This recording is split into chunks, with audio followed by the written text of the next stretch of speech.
Senhor, eu te dou graça, Pai, porque este é um momento especial para o teu povo aqui na terra. Pai querido, como igreja nós oramos, cantamos, choramos, nos lamentamos às vezes, ó Pai querido, e procuramos estar perto de Deus no dia mau, no dia frio, no dia difícil, nos momentos mais complicados da vida. Ó Pai, nós estamos de joelho diante do Senhor. Sabemos que a escalada da igreja não é simples. Sabemos que as conquistas do teu povo, a conquista daqueles que te servem, é justamente baseado na cruz, aquilo que Cristo venceu, aquilo que o Senhor tomou do inimigo e nos ofereceu.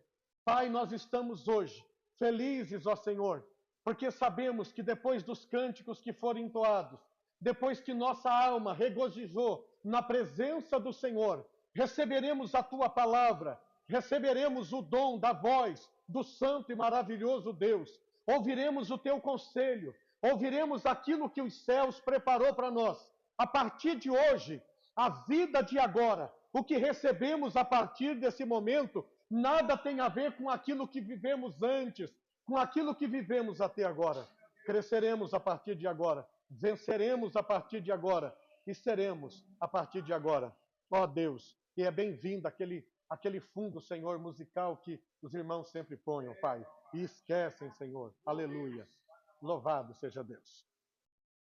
Amados, eu fiquei observando ali da câmera e eu notei que quando os irmãos entraram no local de culto, ninguém dobrou o joelho, ninguém disse, Deus, eu estou necessitado do Senhor. Ninguém clamou para que Deus tomasse a sua história, para que o Senhor zelasse da sua condição, da sua situação. Mas eu vou lutando. Esse não é um costume que nós temos. Esse é aprovado pela palavra. Eu sempre digo que estar esses 2 anos em Campinas, o Senhor já me trouxe muitas vitórias. Eu cheguei aqui, só eu e a minha esposa. Eu nunca digo sozinhos, porque nós temos o Senhor. Eu fui recepcionado pela minha cunhada e uma família. E os irmãos entendem que os locais de culto nosso não cabem mais. E o Senhor nos deu graça de um templo, nos deu graça de um trabalho diferenciado.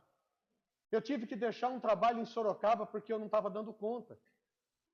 Nós estávamos em Sorocaba, estávamos em Campinas, em Barão Geraldo, em Sousas, estavam me chamando para Mogi Guaçu. Agora eu estou sendo convidado para subir São Paulo daqui 15 dias. Eu vou ter que fazer alguma coisa lá, porque os irmãos sabem que aos domingos estão descendo famílias lá do Alphaville para cá. Então Deus está movendo. Mas eu preciso da igreja. Às 2 da manhã eu estou lá de joelho. Senhor, lembra daquele irmão, lembra daquela irmã, aquela história que me contaram. Senhor, aquele momento triste que me disseram.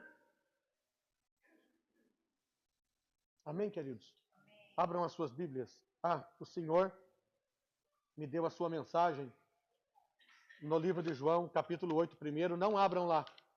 Deus mandou eu ir para o livro de Salmos. Bendito seja o nome do Senhor. Eu ainda não sei o capítulo e versículo, estou aqui amando de Deus. O seu irmão sabe que a palavra ela é revelada pelo Senhor.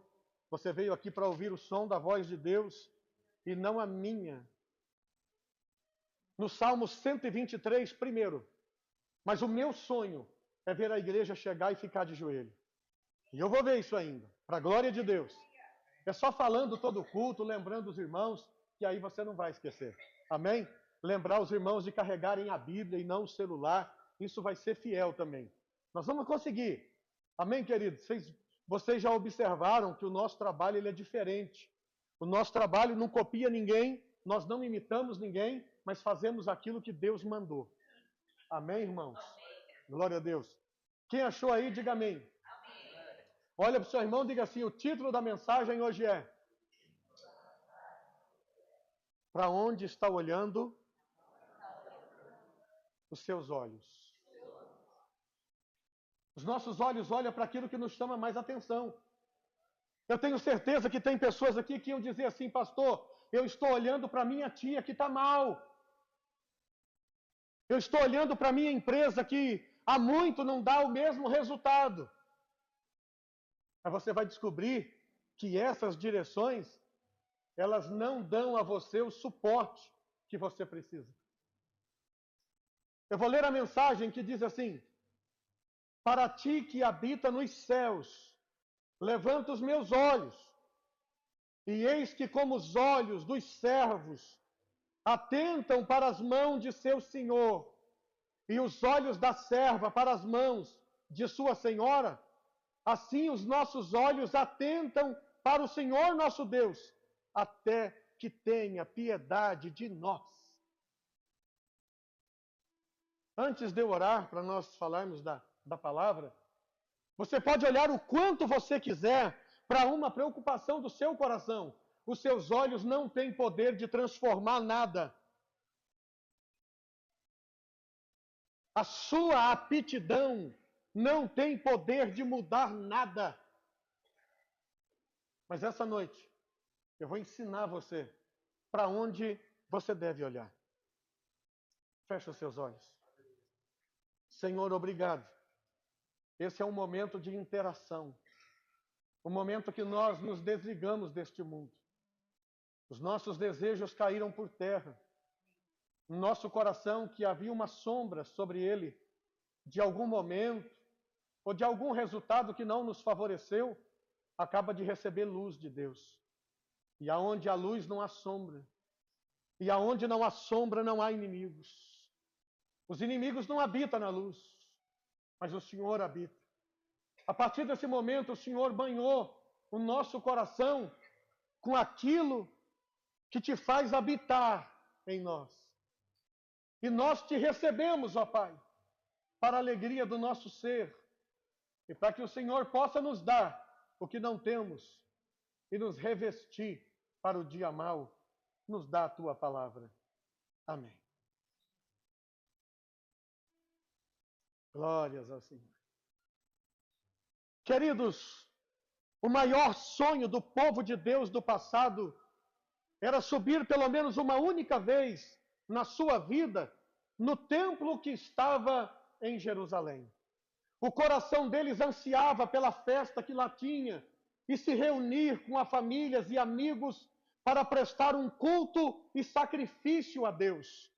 Todo homem de família tinha uma estola que era branca como a neve, guardada em um recinto da casa, num lugar muito bem cuidado, esperando o momento que aquela estola pudesse ser usada no templo lá em Jerusalém. Ela não podia ter manchas, ela não podia ter respingos, ela não podia ter nada que afetasse a sua cor, que era única para aparecer diante de Deus.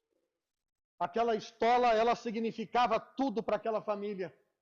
Aquilo ali para eles era o maior brilho da sua vida, porque quando o homem colocava aquela estola numa sacola, numa mala, em algum equipamento de viagem, e ele se despedia da família, a esposa e os filhos sabiam que quando o pai, o marido retornasse daquela viagem, aquela casa, aquela família e tudo quanto eles tinham, não seria mais o mesmo. Então, a ânsia daquela família era que aquele pai fizesse aquela peregrinação. E eu quero que nesta noite você entenda que aquele homem vivia os seus anos, vivia os seus meses, e o seu pensamento, a sua visão, o seu desejo, a sua aptidão de servir a Deus, estava voltado para o lugar onde estava Jerusalém. Ele vivia trabalhando na sua roça, no seu pedaço de terra, ele vivia envolvido nas suas coisas, mas o seu pensamento estava em Jerusalém. Não havia distração para aquela pessoa, não havia desvio, ele estava focado naquilo que seria o maior momento da sua história. E eu imagino que você que serve a Deus, você que entrou aqui hoje, você também tem um foco e uma direção. Não importa o que aconteça na sua segunda-feira, na sua terça, na sua quarta-feira ou na sua quinta-feira, esses dias, eles não têm o poder de mudar o que Deus construiu na sua fé. Você tem os céus na sua memória. Você tem Deus na sua visão diária como o centro de tudo da sua vida. E essa comunicação, ela não pode ter interrupção e nem ser interrompida por nada. Mas o diabo vai tentar. Satanás, ele vai lançar ações contra a sua vida. Ele vai lançar problema no seu casamento, problema na sua família, problema na sua vida financeira, problema na sua saúde, para que você se distancie de Deus por um momento, que é o que ele precisa. Ele precisa de uma brecha. Ele precisa de que você abra o mínimo do espaço possível para que ele entre. Mas aquela estola, guardada naquele local preservado da casa, indicava de quem era aquela família e qual era o seu maior desejo. Eu pergunto para você aqui hoje, qual é o maior desejo da sua vida? Ah, pastor, é de comprar esse Mustang aqui. Não, esse desejo, ele pode ser dado a você através do seu trabalho, do seu esforço, do Senhor te abençoar. Eu estou te perguntando qual é o seu maior desejo. Ele tem que transpor a sua humanidade. Meu maior desejo é servir a Deus. É ter o Senhor dentro da minha alma. Meu maior desejo é ter Deus de uma forma tão grande na minha vida que nada neste mundo pode roubar a minha atenção, ainda que seja por um segundo. Não há banquete, não há brilho, não existe nada fabricado pela mão humana que possa roubar o meu sentimento daquilo que eu desejo da parte de Deus. Eu sou uma pessoa que o meu desejo tem que ser maior do que aqueles que estão lá fora. Cada pessoa que passa por você na rua, cada pessoa que cruza por você na praça de uma grande cidade, ela tem um desejo no coração que diferencia-se do seu. Porque o seu desejo é ter o Senhor com você. E quem tem Deus tem tudo. Quem tem Deus tem o formato de tudo na sua vida. E você tem o poder de alcançar aquilo que é inalcançável para os demais. Quem tem Deus não foge de batalhas. Não se esconde de desafios. Quem tem Deus não dá o que é seu para Satanás. Não permite-se ser roubado pelo ladrão de bênção, por aquele que está no deserto da sua vida, ou aquele que está à beira do caminho esperando você fraquejar, esperando você lançar uma palavra no ar, dizendo, olha, eu desisto do que Deus tem para mim, para ele basta. E o salmista, ele replica essa condição da estola, daquele que tinha o desejo de subir a Jerusalém. Uma vez na vida, uma única vez, você pode vir à igreja aos domingos, às quartas-feiras e às sextas-feiras também teremos. Você tem essa oportunidade e você tem o meio e a condição de estar aqui dizendo, Deus, eu te desejo, eu quero me frutificar com o Senhor. E às vezes nós, por coisa mínima, por aquilo que não tem nada a ver, nós apenas deixamos o Senhor. Perdemos uma noite de cultuar a Deus. Mas o salmista, ele aprendeu. O salmista, ele leu a história e aprendeu com a história e com a devoção a Deus para quem que ele deve olhar. Ele não estava passando um bom momento. Quem sabe você que entrou aqui esta noite não está passando por uma boa fase na sua vida. Não está passando por um bom momento. E aí você diz assim no seu subconsciente, pastor, se você soubesse o que eu estou passando, você não diria essas palavras. Sim, eu digo essas palavras para você, porque se o que você está passando roubou a tua expectativa de vitória e conseguiu lançar o seu pensamento para fora da promessa de Deus, você está perdendo a briga. Você está sendo vencido. Você está sendo derrotado. E a verdade é que a Bíblia não treina você para perder. A palavra de Deus, ela não levanta você para cair uma segunda, uma terceira ou uma quarta vez, não. A palavra de Deus levanta você para caminhar. É mais fácil desistir do que querer ser um vencedor. Existem pessoas que, se ele pudesse se ver espiritualmente, ele ia ver um monte de plaquinhas penduradas nele dizendo: você desistiu o ano passado, você desistiu esse ano, você já nasceu desistindo na sua vida e você se conforma com aquilo que você teve que entregar para o teu inimigo. Mas quando o ser humano não se entrega, ele é conhecido, ele é diferente. A pauta de vida dele não soma com a pauta das derrotas desta vida. Ele é um ser humano diferenciado. Você está vendo aqui o salmista dizendo: Senhor, eu quero ser como a serva é para sua senhora.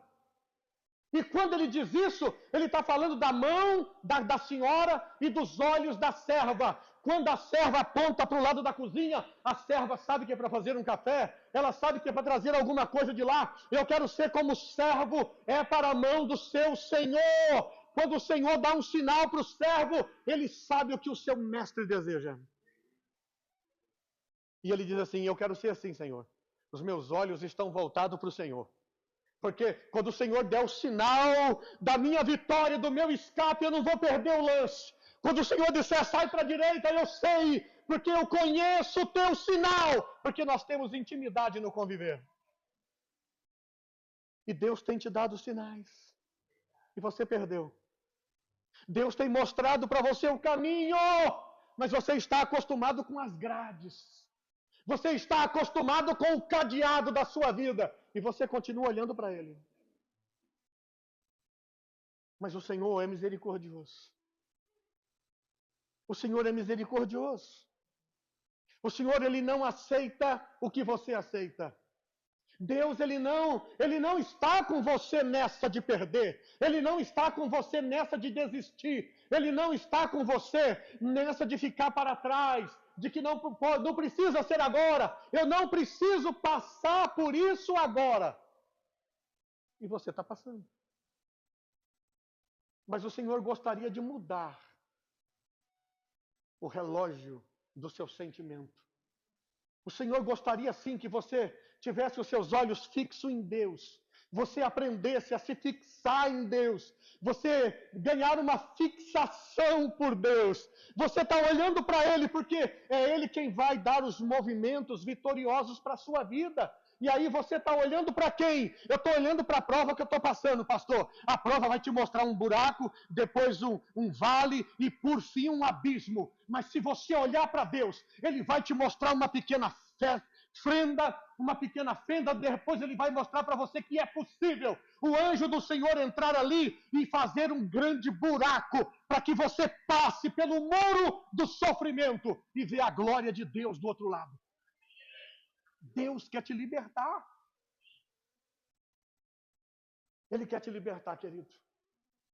E você precisa ser livre. Hoje eu ia pregar sobre quando as pedras emudecem. O Senhor disse não. Não. Aquele dia as pedras não foram as mesmas. Tiveram que cair no chão e ficarem sem o seu maior atributo, que era matar. Mas Deus disse não. Eu quero que você fale sobre para onde o meu povo deve olhar. E eu quero perguntar para você, para onde você está olhando? O teu rosto, as tuas expectativas, não deixa você mentir. Deus sabe que você está olhando para o buraco mais profundo da sua vida. E Ele sabe que olhando para lá você se perdeu. Você está sem direção. Você está sem rumo, sem saída. Você não acredita mais que o projeto pode terminar com um final feliz. Porque você aprendeu o seu olheiro de buracos, olheiro de abismo. Mas o Senhor, por natureza da sua conversão, Ele esperava que, além de chegar na igreja, dobrar o joelho e orar a Deus, Ele esperava que seus olhos fossem fixos nele. Ele esperava isso. Ele esperava que você tivesse numa aprovação aqui, a aprovação, a areia movediça está aqui da tua direita, está à tua esquerda, mas os teus olhos não estão na areia movediça ou no perigo que ela possa te fornecer. Você está olhando para quem pode te salvar. Você está olhando para quem pode te estender a mão, para quem tem força o suficiente para arrancar você de lá sem perda de sonhos. Você precisa se redirecionar essa noite. Olha para o seu irmão e diga assim: como é que está a sua visão? Você está olhando para onde? Querido, você sabe quando é que as pessoas se perdem? É quando elas começam a olhar para os acontecimentos. É quando elas começam a serem aliciadas pela dor. Por aquilo que a prova está te oferecendo no momento. Lágrimas, dúvidas, dores, tédio, falta de sono. Você está envolvido. A lâmpada dentro do seu coração está apagada. O diabo conseguiu soprar onde só Deus habitava na sua vida. E quando você se esfria por dentro, por fora você só vê morte. Então você precisa esta noite se redirecionar. Eu estou olhando, pastor, para o tamanho do meu prejuízo. Não, você tem que olhar para quem pode parar o prejuízo da sua vida. Você tem que olhar para quem pode te salvar. E o salmista termina assim: assim os nossos olhos atentam para o Senhor nosso Deus, até que tenha piedade de nós. Ele não está falando até que eu desista. Você está entendendo, irmão?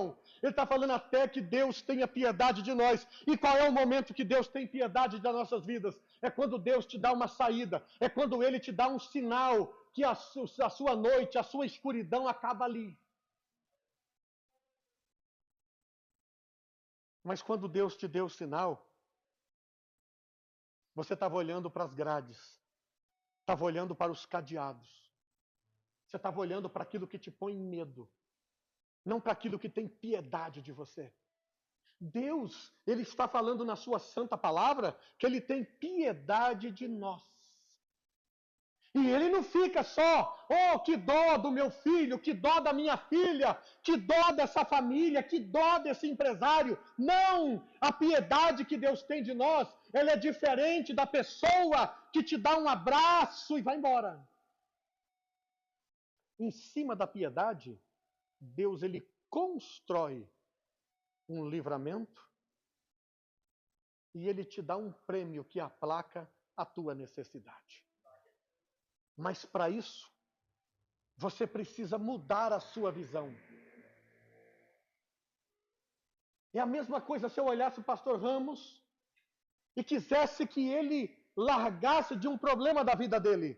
Se ele pudesse largar, ele não estava vivendo o problema. Então eu vou ver o pastor com problema e eu vou orar por ele. Eu vou fixar meus olhos naquele que pode ajudar o pastor. A mesma coisa com você. Eu vou fixar meus olhos no Deus que pode me ajudar. Eu não vou sair por aí dizendo, irmãos, alguém tenha dó de mim, porque eu estou passando por um momento difícil. Será que vocês não estão vendo?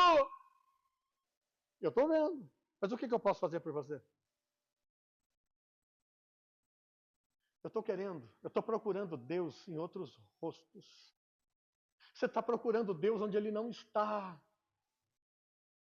O salmista aprendeu essa inclinação, bendito seja o nome do Senhor. Para ti que habita nos céus, levanto os meus olhos. O que ele está querendo dizer aqui? Eu levanto meus olhos e digo, Deus, eu estou aqui, Senhor. Ele está falando, eu orei, eu aprendi, eu de tanto cair, de tanto sofrer, eu aprendi para quem que eu tenho que olhar, para quem que eu tenho que pedir, para quem que eu tenho que voltar os meus sentidos.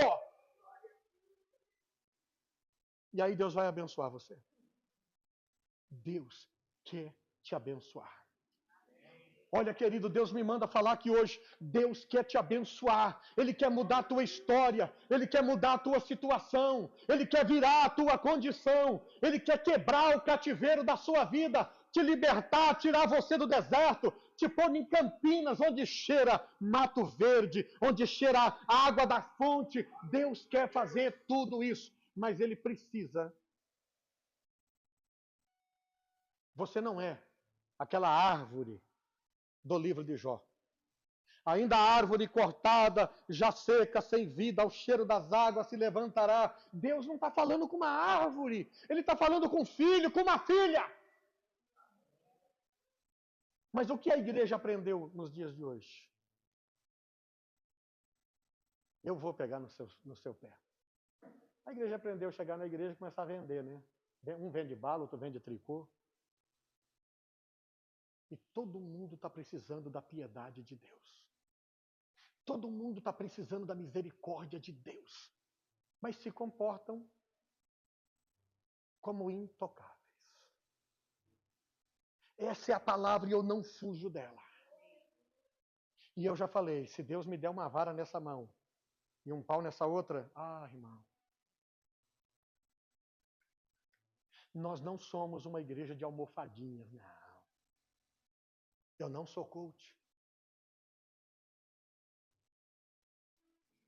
Eu sou emissário de Deus.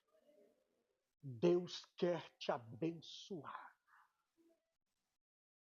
Mas Ele primeiro quer mudar o direcionamento do seu olhar. Nós temos um mundo aí fora que está em guerra.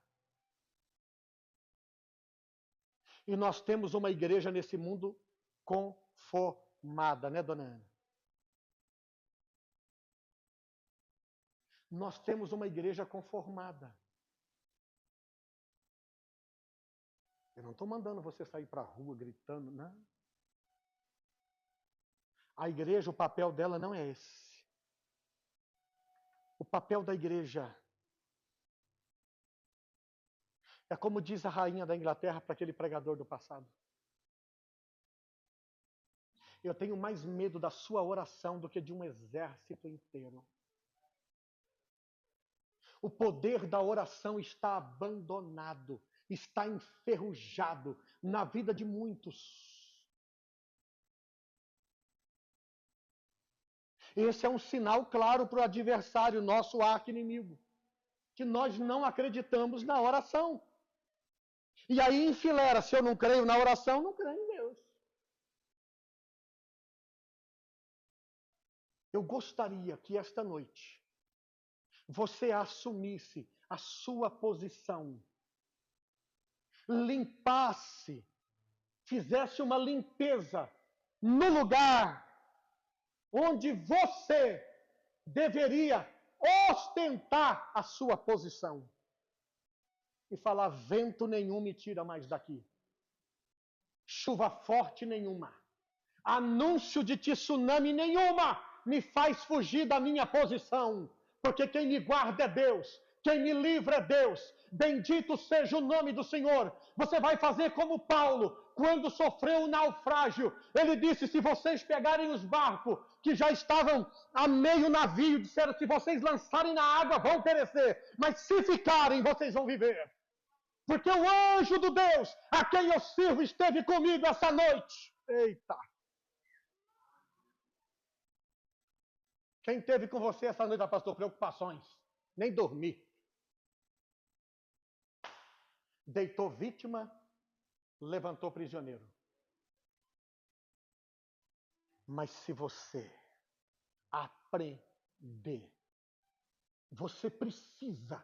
Deus está cobrando isso hoje da sua igreja. Você sabe com quem Deus fala? Com quem Ele pode falar.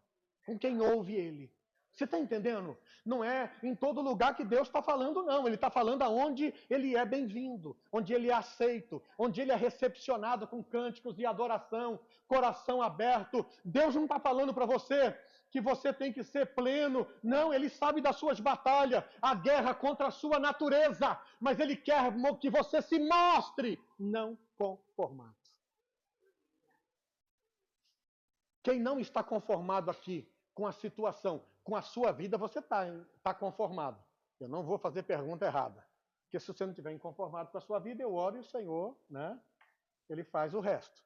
Mas, se você está inconformado com a situação que está lutando contra a sua vida, fique de pé.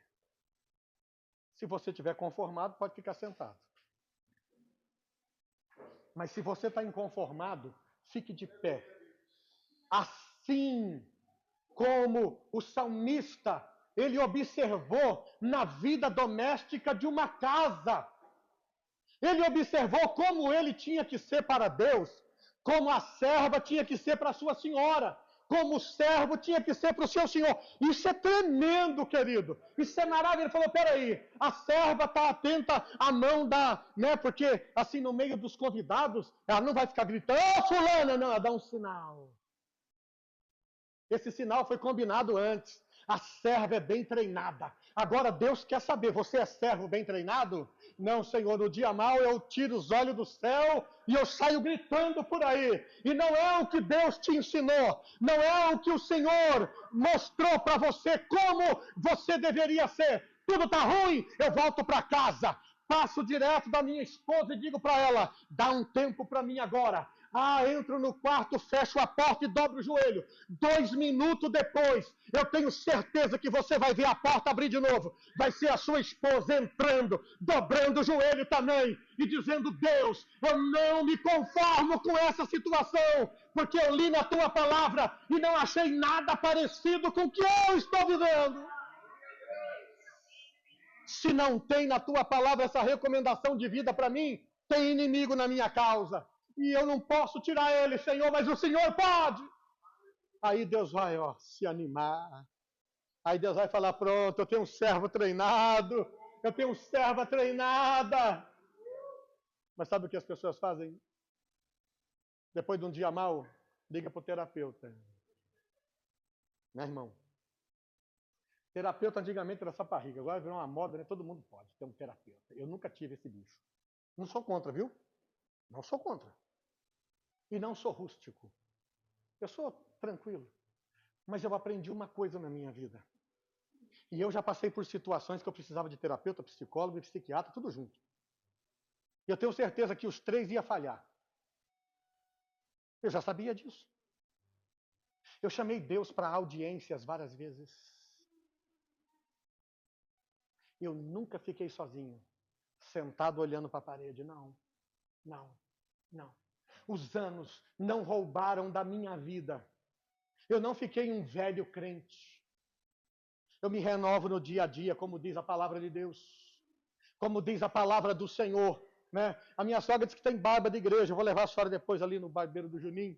E aí vai fazer a... Mas você está entendendo, querido? Você precisa